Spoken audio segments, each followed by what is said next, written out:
We have some pretty strong thunderstorms in Minnesota and Iowa. Potential for some heavy rainfall, maybe even flash flooding this evening. Not so in Sioux Falls. We're pretty quiet. A little tower off in the distance there. But overnight time, we'll be quiet in Sioux Falls. Partly cloudy sky, low 66, 63 Aberdeen, 63 in Pierre. That could see a few more thunderstorms and 55 degrees right now. We do have a strong storm over Custer. During the day tomorrow, partly cloudy skies. It's going to be breezy with a south wind. It's going to be hot. 90 Sioux Falls, 91 Aberdeen, 88 in Pierre, 76 in Rapid City. Another chance, a slight chance for some late day thunderstorms. We'll continue that pattern into the weekend. Details on that coming up. KELOLAND News starts now. Live from KELOLAND Media Group, KELOLAND News first at 4. We are learning new information on the investigation into South Dakota billionaire T. Denny Sanford. Plus, we talk with South Dakota law enforcement about what legal marijuana in Minnesota will mean for the state. And later, the countdown is on for the 5th season for Levitt at the Falls. We're going to show you what's in store for the free concerts.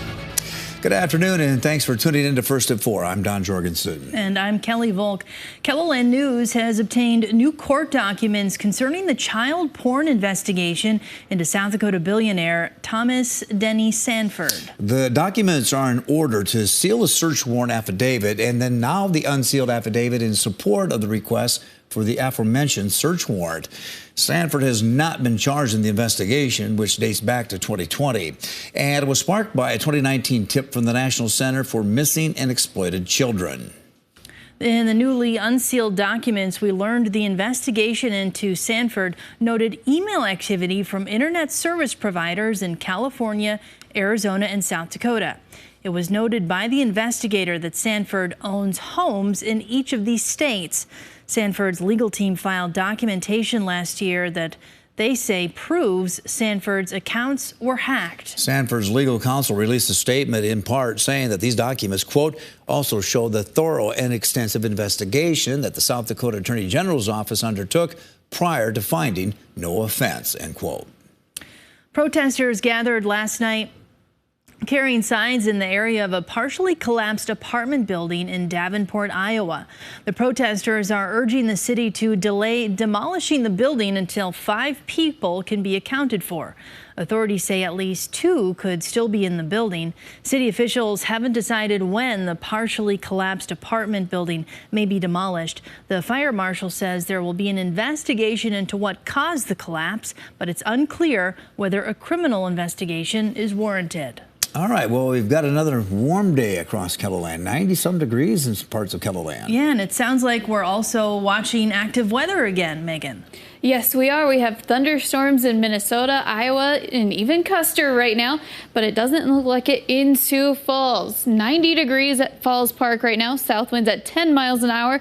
You can see some of those clouds off in the distance that were producing thunderstorms earlier this afternoon. Taking a look at Watertown, that is a thunderstorm that has now moved into Minnesota, 78 degrees, east winds at 8 miles an hour. Here is that line of thunderstorms in Minnesota and Iowa, and again in Custer. Let's take a closer look. We have a severe thunderstorm warning near Madison, Minnesota. That is continuing moving to the northeast this afternoon. These are very slow moving systems, creating a flash flood warning in Iowa, along with another severe thunderstorm warning in the Sioux Center, Orange City area.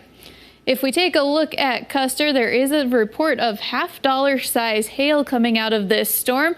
That is a very slow moving system as well that will continue moving to the northeast this afternoon. Right now, our temperatures are well above normal, 89 in Yankton, 77 in Aberdeen and Sisseton, 83 in Pierre, and 79 in Rapid City.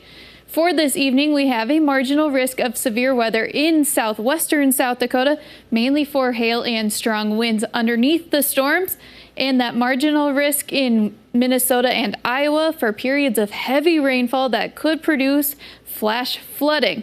Otherwise, for tonight, those storms will die down as we hit sunset. 66 Sioux Falls, 63 in Aberdeen, 63 in Pierre, and 55 with some evening thunderstorms possible in Rapid City.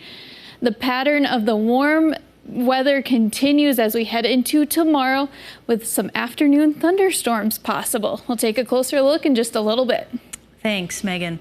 Iowa Governor Kim Reynolds is sending 100 National Guard troops and 30 public safety officers to the U.S.-Mexico border. The National Guard troops will be deployed for 30 days in August, while the public safety officers will be assigned for 30 days in September. The governor didn't specify what the Iowa deployment would do in Texas, but she said they were needed due to a, quote, open border.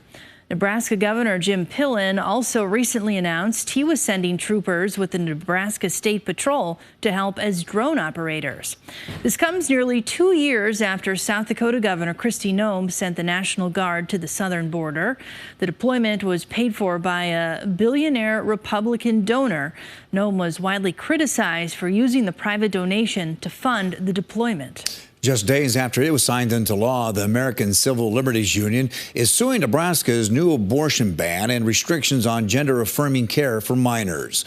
Court documents say that the law violates the state constitutional requirement that legislative bills stick to the single subject. The lawsuit is also asking for an injunction to block enforcement of the transgender health and abortion restrictions until the court case is decided.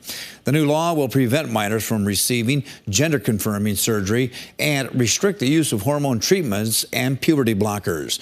It also imposed an immediate ban on abortions after 12 weeks of pregnancy, with the exceptions for rape, incest, and to save the life of a mother.